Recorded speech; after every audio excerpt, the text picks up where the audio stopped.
नमस्कार मित्रांनो, मी योगेश माने तुम्हा सर्वांचं इग्नाइट अकॅडमी मध्ये स्वागत करतो। मित्रो 2023 मध्ये एमपीएससी मार्फत एक जाहिरात काढण्यात आलेली होती, ती होती assistant professor government engineering college. आता हा जानेवारी 2025 आहे। एवढ्या मोठ्या कालावधीमध्ये या जाहिरातीबद्दल काहीही अपडेट एमपीएससी कडून आलेलं नव्हतं। शेवटी याच्यावर अपडेट आलं, एक शुद्धीपत्रक एमपीएससी मार्फत देण्यात आलं।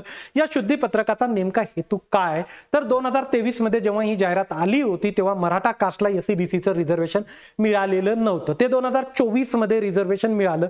त्यामुळे हे जे ऑलरेडी आलेलं नोटिफिकेशन होतं, ज्याच्यासाठी एक्झाम झालेली नव्हती, आणखीन याची एक्झाम झालेली आहे का, नाही। एक्झाम झाली असेल तर मी हा व्हिडिओ घेऊन तुमच्या पुढे आलोच नसतो, राईट। एक्झाम झालेली नसल्यामुळे या नोटिफिकेशन मध्ये काही बदल करण्यात आले एका शुद्धीपत्रकामार्फत, आणि एससीबीसी साठीच्या सीट्स ह्या रिझर्व्ह करण्यात आलेल्या आहेत। ते पूर्ण नोटिफिकेशन काय आहे, बाकीच्याही वॅकन्सीज कशा चेंज झाल्या, हे मी सर्व सांगणार आहे। ज्यांनी कोणी असिस्टंट प्रोफेसरचा फॉर्म फिलअप केलेला असेल त्या सर्वांनी हा व्हिडिओ नक्की शेवटपर्यंत बघायचा आहे। तुमच्या बऱ्याचशा माहितीसाठीच्या गोष्टी मी याच्यामध्ये सांगणार आहे।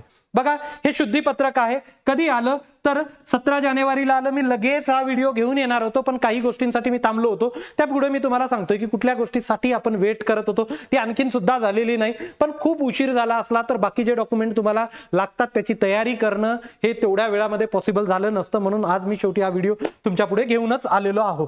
लागणारे फॉर्म मधले बदल आणखीन सुद्धा त्यांनी केलेले नाही। क्लिअर। जाहिरात क्रमांक 48/2023, क्लिअर। जाहिरात क्रमांक 48/2023 म्हणजे 2023 ला आलेली 48व्या नंबरची जाहिरात होती। कशाची? सहाय्यक प्राध्यापक महाराष्ट्र अभियांत्रिकी शिक्षक सेवा गट अ, शासकीय अभियांत्रिकी महाविद्यालय। क्लिअर। बघा, बरेच जण तुमच्यातले असिस्टंट प्रोफेसर आहेत वेगवेगळ्या इंजिनिअरिंग कॉलेजमध्ये, ज्यांच्याकडे चांगला एक्सपिरियन्स आहे आणि आयटीआय प्रिन्सिपलच्या पोस्टसाठी त्यांनी अप्लाय केलेलं होतं, पण गायडन्स प्रॉपर मिळालं नाही। बऱ्याच जणांना आम्ही सुद्धा माहिती नव्हतो। तर असे जे लोक आहे, जे स्टुडंट्स आहेत, त्यांच्यासाठी आपली आयटीआय प्रिन्सिपलची live plus recorded batch as per the new syllabus, right, as per the new syllabus, कारण याच्या सिलेबस मध्ये सुद्धा खूप चेंजेस केलेत, राईट। तुमची असिस्टंट प्रोफेसरची जाहिरात आल्यानंतरची ही जाहिरात आलेली होती, ज्याच्यासाठी 7 वर्षाचा एक्सपिरियन्स लागणार होता। बऱ्याच लोकांनी अप्लाय केलं, पण त्यांना मार्गदर्शन मिळालं नसेल, नोट्स मिळालेल्या नसतील, सेशन्स मिळाले नसतील, सिलेबस किती आहे कसा आहे हे माहिती झालेलं नसेल, टेस्ट सिरीज मिळालेली नसेल, तर आपली ही लाईव्ह प्लस रेकॉर्डेड फॉर्मॅट मधली बॅच तुमच्यासाठी अवेलेबल आहे। काही पोर्शन कव्हर झाला, काही पोर्शन कव्हर व्हायचा आहे, ती लाईव्ह फॉर्मॅट मध्ये चालू आहे आणि तुम्हाला सुटेबल असलेल्या टाइम मध्ये, म्हणजे सायंकाळी रात्री म्हणू शकता 8:30 ते 10चा हा टाइम असतो। लाईव्ह फॉर्मॅट मध्ये बॅच चालू आहे। बराचसा पोर्शन कव्हर झाला, बाकीचा पोर्शन कव्हर होईल, पण जे पोर्शन कव्हर झाला त्याचे व्हिडिओज रेकॉर्डेड फॉर्मॅट मध्ये तुमच्यासाठी अवेलेबल आहे। त्यामध्ये तुम्हाला अनलिमिटेड व्ह्यूज मिळतील, फ्री लेक्चरच्या पीडीएफ अवेलेबल होतील, त्यानंतर टेस्ट सिरीज तुम्हाला तिथं मिळून जाईल आणि chapter wise MCQ solving session सुद्धा तिथं असतील। क्लिअर। डिस्क्रिप्शन मध्ये तुम्हाला या बॅचचे डिटेल्स मिळतील, म्हणजे तुम्हाला ॲपची लिंक मिळेल, ते ॲपची लिंक थ्रू तो ॲप डाउनलोड करा आणि डीव्हीईटी म्हणून सर्च केलं किंवा आयटीआय प्रिन्सिपल मधून सर्च केलं आपल्या ॲपमध्ये, तर तुम्हाला हा कोर्स मिळेल, राईट। आणि एकदम प्रॉपर व्यवस्थितपणे हे चालू आहे आपल्या। तुम्हाला जरी कोर्स जॉईन करायचा नसेल, एक व्हॉट्सअप ग्रुप आपण बनवला आयटीआय प्रिन्सिपलसाठी, तो व्हॉट्सअप ग्रुप सुद्धा तुम्ही जॉईन करू शकता। येणारे प्रत्येक अपडेट तुम्हाला तिथे मिळत जातील। तर चला आता आपल्या मूळ शुद्धीपत्रकाकडे येऊ, ज्याच्यासाठी हे व्हिडिओज मी रेकॉर्ड करतो। बघा, काय असतं कधी कधी ना, म्हणजे पहिल्याच वॅकन्सीज कमी आहेत, राईट। कधी आली हो असिस्टंट प्रोफेसरची वॅकन्सीज? खूप, म्हणजे सांगता पण येणार नाही एवढ्या अगोदर असिस्टंट प्रोफेसरची वॅकन्सीज आली तेव्हा मी स्वतःही शिकत होतो। क्लिअर। तर आता 2023 मध्ये आली, सुरुवातीला 149 ची वॅकन्सीज त्यांनी काढलेली होती। कधी काढली होती? 1 सप्टेंबर 2023 ला। क्लिअर।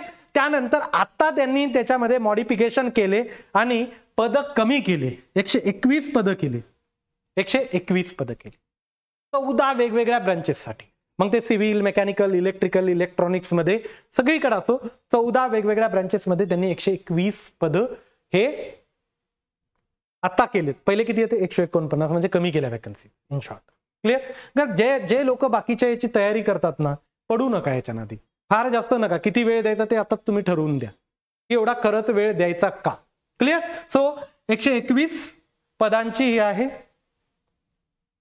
बघा, मॉडिफिकेशन काय 121 साठी आता यांनी कसं दिलेलं आहे, अनुसूचित जाती, ओके, एकूण 6 पद आहेत, त्याच्यात सर्वसाधारण 4 आहेत आणि 2 महिलांसाठी आहे. त्यानंतर अनुसूचित जनजातीसाठी 4 आणि 3 सर्वसाधारण 1 रिझर्व्ह, राईट. त्यानंतर NTB साठी 6, 4 सर्वसाधारण आणि 2 महिलांसाठी. त्यानंतर NTC साठी 4, 3 सर्वसाधारण 1 महिलांसाठी. त्यानंतर NTD साठी 8, त्याच्यात सर्वसाधारण 6 आणि महिलांसाठी 2. ओके. SBC साठी 3 सर्वसाधारण 2 आणि 1 महिलांसाठी. इतर मागास वर्ग म्हणजे OBC साठी 18, त्यापैकी 12 जे आहेत ते सर्वसाधारण आहेत आणि 5 जे आहेत ते महिलांसाठी राखीव आणि 1 खेळाडूंसाठी आहे. त्यानंतर SCBC साठी 12 आहेत, एकूण 7 सर्वसाधारण आहेत आणि 4 तुमच्या आहेत ते महिलांसाठी आहेत आणि 1 जी आहे ती खेळाडूंसाठी आहे. ओके. त्यानंतर EWS साठी 12 आहेत, त्यापैकी 7 ज्या आहेत त्या सर्वसाधारण आहेत, जे 4 आहेत त्या महिलांसाठी आहे आणि 1 जे आहे ते खेळाडूंसाठी. एकूण आरक्षित पद 73 आहेत, त्यापैकी सर्वसाधारण 48. सर्वसाधारण म्हणजे मुलगा आणि मुलगी, लेडीज जेंट्स दोघंही इलिजिबल आहेत. हे फक्त लेडीज साठी आहेत 22 पद, राईट. 3 खेळाडूंसाठी आहेत. यामध्ये अराखीव जे आहेत 48 आहेत, त्यामध्ये सर्वसाधारण 32 आहेत. ओके. महिलांसाठी 14 आहेत आणि 4 खेळाडूंसाठी. असे 121 पद टोटल आहेत. क्लिअर. आता याच्यामध्ये वेगवेगळ्या इंजिनिअरिंगच्या ब्रँचसाठी ह्या वॅकन्सीज आहेत. आता याच्यामध्ये तुम्ही बघाल तर तुम्हाला क्लिअरली दिसेल की स्थापत्य अभियांत्रिकी म्हणजे सिव्हिल इंजिनिअरिंग 43 पद आहेत, चांगले पद आहेत सिव्हिल वाल्यांसाठी. क्लिअर. यंत्र अभियांत्रिकी 9 आहेत, पहिले 6 होते आता 9 केले. विद्युत अभियांत्रिकी 18 आहेत, संगणक अभियांत्रिकी 23 आहेत, उपयोजित यंत्रशास्त्र 4 आहेत, गणित 6 आहेत, फूड टेक्नॉलॉजी 2 आहेत, कर्मशाळा अधीक्षक वर्कशॉप, राईट, किती 6 आहेत, धातुशास्त्र 4 आहेत. ओके. MCA 2 आहेत, पदार्थ विज्ञान 1 आहे, रसायनशास्त्र 1 आहे, इंग्रजी 1 आहे आणि अणुविद्युत व दूरसंचार 1 आहे. क्लिअर. आता बघा नेमका बदल काय करायचा. तर सर्वप्रथम याच्यामध्ये काय लिहिलेलं आहे हे डायरेक्ट वाचून दाखवून बोरिंग करण्यापेक्षा मी तुम्हाला याच्यामध्ये काय लिहिलं ते क्लिअरली सांगतो, जेणेकरून तुमच्या लक्षात येईल की नेमकं हे नोटिफिकेशन काय. बघा, तुम्ही जेव्हा 1 सप्टेंबर 2023 ला ही ऍडव्हर्टाइजमेंट आलेली होती तेव्हा SCBC चं रिझर्वेशन होतं का? तर नव्हतं. राईट. हे SCBC चं रिझर्वेशन कोणाला मिळते? तर मराठा कास्टला मिळतं. मराठ्यांना हे SCBC चं रिझर्वेशन मिळतं. आता मराठा विद्यार्थ्यांकडे काय ऑप्शन्स आहेत? क्लिअर. पहिले काय ऑप्शन होते ते बघा. एक तर हे मराठा विद्यार्थी EWS मध्ये गेलेले होते. क्लिअर. EWS मध्ये गेलेले होते आणि दुसरं ओपन मध्ये होते. या 2 ठिकाणी ते पहिले गेलेले होते. कधी? 2023 ला जेव्हा ते नोटिफिकेशन आलं होतं तेव्हा. क्लिअर. आता ज्यांना समजा उत्पन्न खूप जास्त आहे, राईट, 8 लाखापेक्षा जास्त आहे, आज ते काहीच करू शकत नाही. आजही त्यांच्यासाठी ही गोष्ट कामाची नाही. तुम्ही पहिले ओपन मध्ये होते, आताही ओपन मध्येच असणार आहात. क्लिअर. आता मराठ्यांसाठी किती ऑप्शन्स आहेत पुढे? तर 2च ऑप्शन आहेत मित्र. एक तर तुम्ही SCBC मध्ये जा, 3 ऑप्शन आहेत. SCBC मध्ये एक तर जा. काही लोक म्हणतात की जरांगे पाटलांच्या आंदोलनाचा फरक पडला आणि आम्हाला OBC मध्ये रिझर्वेशन मिळालं, तर तुम्ही OBC मध्ये गेलात. काही लोक त्यांचं OBCचं निघालेलं आहे सर्टिफिकेट. क्लिअर आहे. तर SCBC मध्ये काही जाऊ शकतात, काही OBC मध्ये, काही ओपन मध्ये जसे होते तसेही राहू शकतात. क्लिअर. पण तुम्हाला SCBC मध्ये जायचं असेल तर काय लागेल? तर SCBC मध्ये जायचं असेल तर तुम्हाला याचं कास्ट सर्टिफिकेट, SCBC किंवा OBC दोन्ही मध्ये जायचं असेल तर कास्ट सर्टिफिकेट आणि NCL ह्या 2 गोष्टी लागतील. कास्ट सर्टिफिकेट आणि NCL ह्या 2 गोष्टी तुम्हाला लागणार आहेत. तुम्ही आयदर OBC मध्ये जा किंवा SCBC मध्ये जा, काही फरक नाही पडत. म्हणजे तुम्ही म्हणाल तर काहीच फरक नाही पडत का, असं कसं का म्हणता? क्लिअर. असं नाही मित्रो. मला काय म्हणायचं की तुम्हाला जर SCBC मध्ये जायचं असेल आता तर SCBCचं कास्ट सर्टिफिकेट आणि NCL लागतं. जर तुम्हाला आता OBC सर्टिफिकेट तुमचं निघालेलं असेल तर OBCचं कास्ट सर्टिफिकेट आणि NCL लागतं. तुम्हाला आता तुमची कास्ट व्हॅलिडिटी लागत नाही. कास्ट व्हॅलिडिटी तुम्ही नंतर 6 महिन्यांना सुद्धा देऊ शकता, नंतर सगळी प्रोसिजर झाल्यावर. क्लिअर आहे. ओके. आज तुम्हाला कास्ट व्हॅलिडिटी लागत नाही, पण आज तुम्ही विचार करा की तुमची कास्ट व्हॅलिडिटी पुढे निघू शकते का, नाहीतर तुम्ही नंतर डिस्क्वालिफाय व्हाल जर तुमची कास्ट व्हॅलिडिटी नाही निघाली तर. ते आताच विचार करून सिलेक्शन करा. क्लिअर. पण काही याच्यातले असं म्हणतात की सर मी पहिले EWS मध्ये होतो, राईट, आता ना मी SCBC मध्ये माझं NCL निघत नाही, OBC मध्ये बसत नाही, माझं NCL निघत नाही, तर मला ओपन मध्येच राहायचं आहे, राईट. तर आणखीन तुमच्या फॉर्म मध्ये मॉडिफिकेशन केलेले नाहीत. पण मागचा ITI प्रिन्सिपलचा एक्सपिरियन्स नुसार मी तुम्हाला हे सांगतोय की त्यांनी 3rd ऑप्शन दिलेलं नव्हतं ओपनचं. मग EWS मध्ये आहात का, तुम्ही EWS मध्येच ऍज इट इज जर फॉर्म ठेवला तर काही लोक हे म्हणतात ना, सर मी ईडब्ल्यूएस मध्ये अप्लाय केलेलं होतं, आज माझे 10 दिवस राहिलेले आहेत, मी डे सांगणार आहे कधी फायनल आहे ते, राईट. माझं एनसीएल आणि कास्ट सर्टिफिकेट निघत नाही, मी ईडब्ल्यूएस मध्ये ठेवू का? ईडब्ल्यूएस मध्ये जर तुम्ही ठेवलं तरी तुम्हाला ईडब्ल्यूएसचं रिझर्वेशन मिळणार नाही, कारण तुम्ही आता मराठा आहात, तुमच्यासाठी सेपरेट रिझर्वेशन पास झालेलं आहे, तुम्हाला ते घेणं गरजेचं आहे, नाहीतर तुम्ही ओपन मध्ये जाल.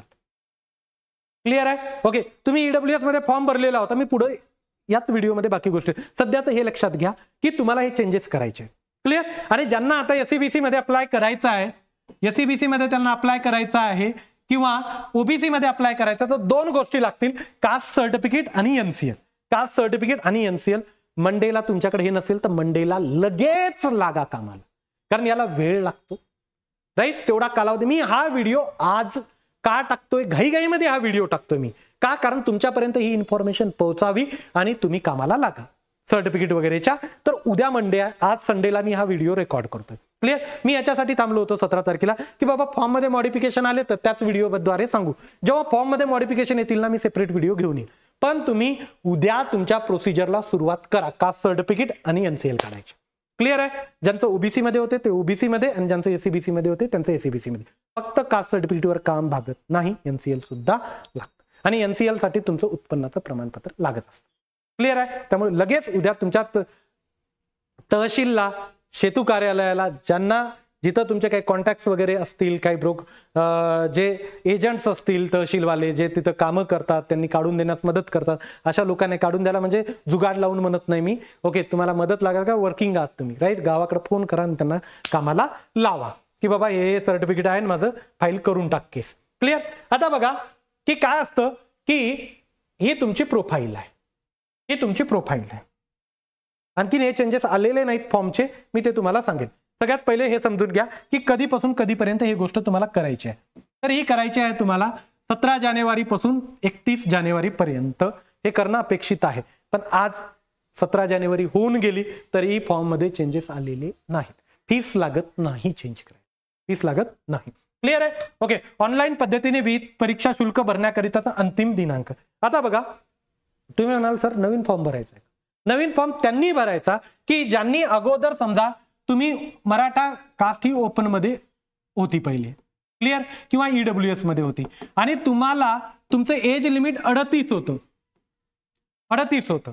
आता तुम्ही एसईबीसी मध्ये गेली आणि तुमचं एज लिमिट, एक्झाम्पल देतो मी, 43 झालं, 43 झालं, राईट. आणि समजा तुम्ही 40 वर्षाचे होते, तर पहिल्या नियमानुसार तुम्ही एज मध्ये बसत नव्हते, पण आत्ताच्या नियमानुसार 43 वर्ष लागते, तर तुम्ही एज मध्ये बसताय ना, बसताय की नाही? क्लिअर. पण तुम्ही तो फॉर्म भरला नव्हता पहिले. का नव्हता भरला? कारण तुम्ही एज मध्येच बसत नव्हते. आता नवीन नियमानुसार तुम्ही एज मध्ये बसता, एज मध्ये बसताना, तर मग तुम्ही फॉर्म भरू शकता, नवीन पुन्हा नव्यानं फॉर्म भरू शकता. तर मग अशा लोकांना परीक्षा शुल्क सुद्धा लागणार आहे. क्लिअर आहे? ओके.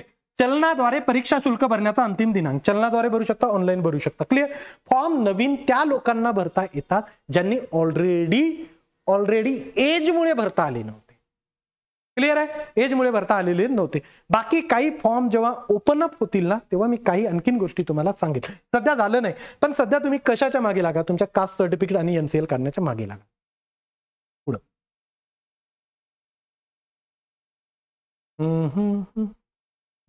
हे शुद्धीपत्रक पूर्ण आहे, ते मी समजून सांगितलेलंच आहे तुम्हाला.